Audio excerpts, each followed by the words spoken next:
நண்பர்கள் அனைவருக்கும் உங்கள் வாழையின் இனிய தமிழ் வணக்கம். இந்த பதிவில் நம்மள பல பேத்துக்கு பார்த்தீங்கன்னா சாப்பிட்டதுக்கு அப்புறமா வயிறு வீக்கம் வரும். அந்த வயிறு வீக்கம் எதனால் வருது, அதை சரி செய்கிறதுக்கு நாம் எந்த மாதிரி ஒரு 10 விஷயங்களை ஃபாலோ பண்ணணும் அப்படின்றத பற்றி தான் இந்த வீடியோவில் நம்ம பார்க்க போகிறோம். இந்த வீடியோ மிகவும் பயனுள்ள வீடியோவாகவே இருக்கும். அதனால் இந்த வீடியோவை கொஞ்சம் கூட ஸ்கிப் பண்ணாமல் பாருங்கள். வாங்க வீடியோக்குள்ளே போயிடலாம். இது வரைக்கும் நம்ம சேனலை சப்ஸ்கிரைப் பண்ணலைன்னா சப்ஸ்கிரைப் பண்ணிவிட்டு அப்படியே மறக்காமல் பக்கத்தில் இருக்கிற பெல் பட்டனும் கொடுத்து வச்சுக்கிறோங்க. சில பேருக்கு பார்த்தீங்கன்னா அடிக்கடி வயிறு வீக்கம் வரும். குறிப்பாக பார்த்தோம் அப்படின்னா சாப்பிட்டதுக்கு அப்புறமா வயிறு வீங்கி பெருசாக இருக்கிற மாதிரி இருக்கும். இது ஒரு அன்கம்ஃபர்டபுளான ஒரு ஃபீலிங் நமக்கு ஏற்படுத்தும். அது மட்டும் இல்லாமல் மற்றவங்க பார்த்து கமெண்ட் பண்ணுற மாதிரியும் அந்த வயிறு வீக்கம் இருக்கும். உணவுக்கு அப்புறமா இந்த மாதிரி ஏற்படுற அந்த வீக்கம் நம்ம வயிற்றில் அதிகப்படியான வாயு, அதாவது கேஸ் உற்பத்தி ஆகுது அப்படின்றதுக்கான ஒரு சிம்டமாக தான் சொல்லப்படுது. குறிப்பிட்ட ஏதாவது ஒரு ஃபுட்டு நமக்கு அலர்ஜியை ஏற்படுத்துறதுனாலையும் மலச்சிக்கல், அதே போல் சுற்றுச்சூழலில் ஏற்படும் மாற்றம், இதெல்லாம் தான் இதற்கான காரணங்களாக சொல்லப்படுது. இதை நம்ம ஒரு நேச்சுரல் ரெமெடிஸ் வச்சு அதை சரி பண்ண முடியும். ஆனால் இது ஒரு தற்காலிகமான தீர்வை மட்டும்தான் தரும். அப்படின்றதுனால நீங்கள் உங்கள் வாழ்க்கை முறையில், அதாவது உங்களுடைய லைஃப் ஸ்டைலில் சில மாற்றங்களில் செஞ்சீங்க அப்படின்னா அது உங்களுக்கு நல்ல பலனை தரும் அப்படின்னு சொல்லப்படுது. அந்த நம்மளுடைய வாழ்க்கை முறையில் நாம் என்னென்ன மாற்றங்கள் செய்யணும் அதை குறித்து தான் இங்கே நம்ம பார்க்க போகிறோம். முதலாக நம்ம பண்ண வேண்டியது என்னன்னு பார்த்தீங்க அப்படின்னா, தண்ணீர் அருந்துவதில் நமக்கு கவனம் தேவை. அதாவது தண்ணீர் குடிக்கிறதுல கவனம் தேவை. சில பேர் சாப்பிட்றப்போ அதிகமான தண்ணீர் குடிப்பாங்க. இந்த மாதிரி தண்ணீர் குடிக்கிறதுனால வயிற்றில் இருக்கிற அமிலத்தை இந்த திரவங்கள் நீர்த்து போக செய்யுது. இதனால் செரிமானத்தில் பிரச்சனை ஏற்படும். அப்படின்றதுனால வயிறு வீக்கம் வர்றதுக்கான வாய்ப்புகள் அதிகமாக இருக்குது.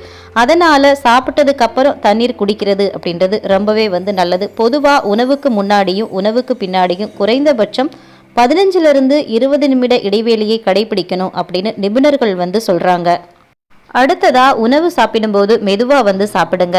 எப்பயுமே சாப்பிட்றப்ப பார்த்தீங்க அப்படின்னா மெதுவாக தான் சாப்பிடணும். அவசரமாக சாப்பிட்றப்போ உணவை நம்ம மென்று விழுங்க மாட்டோம். அப்படி மென்று விழுங்காமல் இருக்கிறதுனால என்ன ஆகுது அப்படின்னா வயிறு வீக்கம் ஏற்படுறதுக்கு அதிக வாய்ப்புகள் இருக்குது.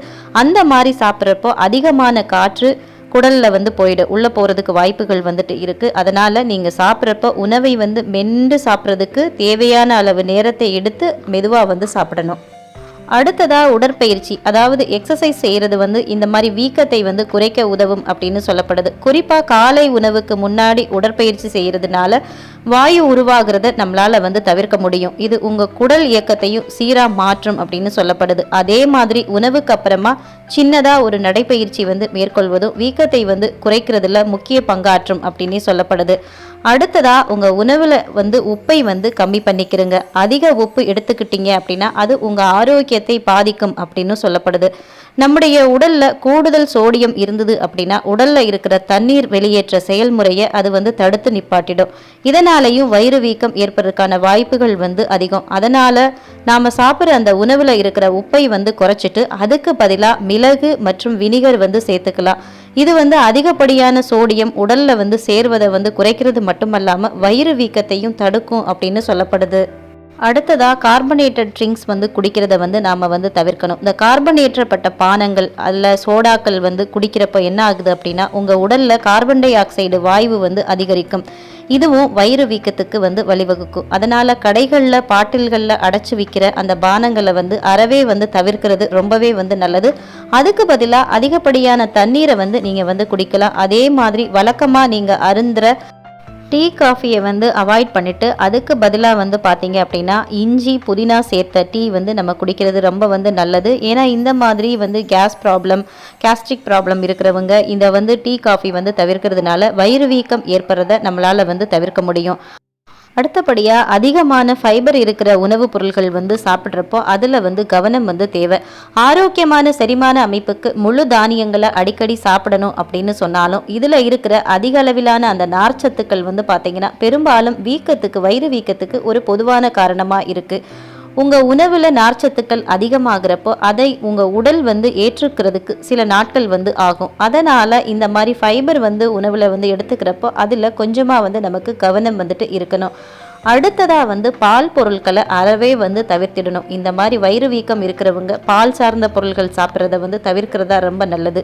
வயிறு வீக்க பிரச்சனையால் அவதிப்பட்டுக்கிட்டு இருக்கிறவங்க பாலாடை கட்டி, நெய், தயிர் போன்ற பால் பொருள்கள்லேருந்து விலகி இருக்கிறது வந்து நல்லது. உங்கள் உடலில் லாக்டோஸை வந்து உடைக்க தேவையான என்சைம்கள் இல்லை அப்படின்னா அது என்ன பண்ணும் அப்படின்னு பார்த்தீங்கன்னா, அந்த இரைப்பை குடல் பாதையில் அதிகப்படியான கேஸ் வந்து உருவாகிறதுக்கு காரணமாயிடுது. அதனால் சாதாரண பாலுக்கு பதிலாக நீங்கள் சோயா பால் அந்த மாதிரி அது வந்து குடிக்கலாம். அது வந்து ரொம்ப நல்லது.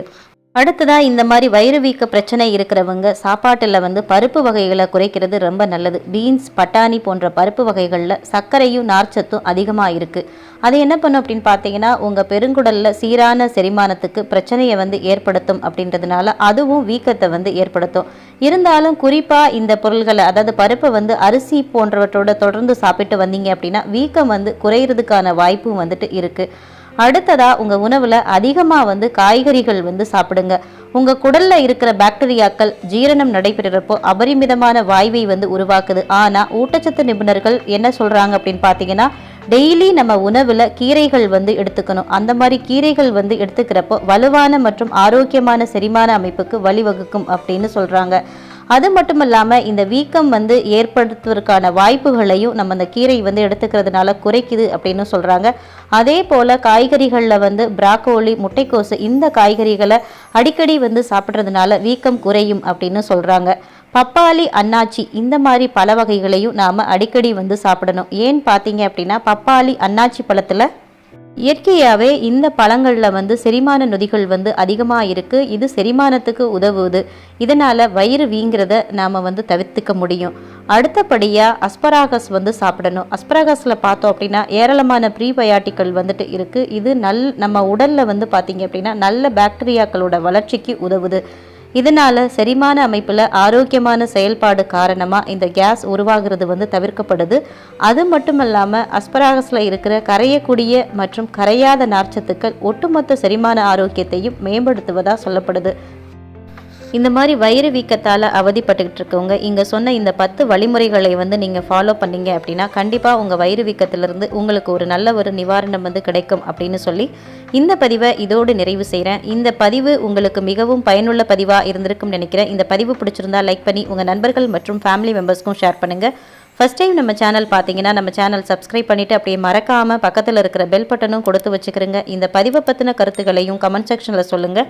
அடுத்தும் ஒரு நல்ல பதிவில் சந்திப்போம். அதுவரை உங்களிடமிருந்து விடைபெறுவது உங்கள் வாழை. நன்றி, வணக்கம்.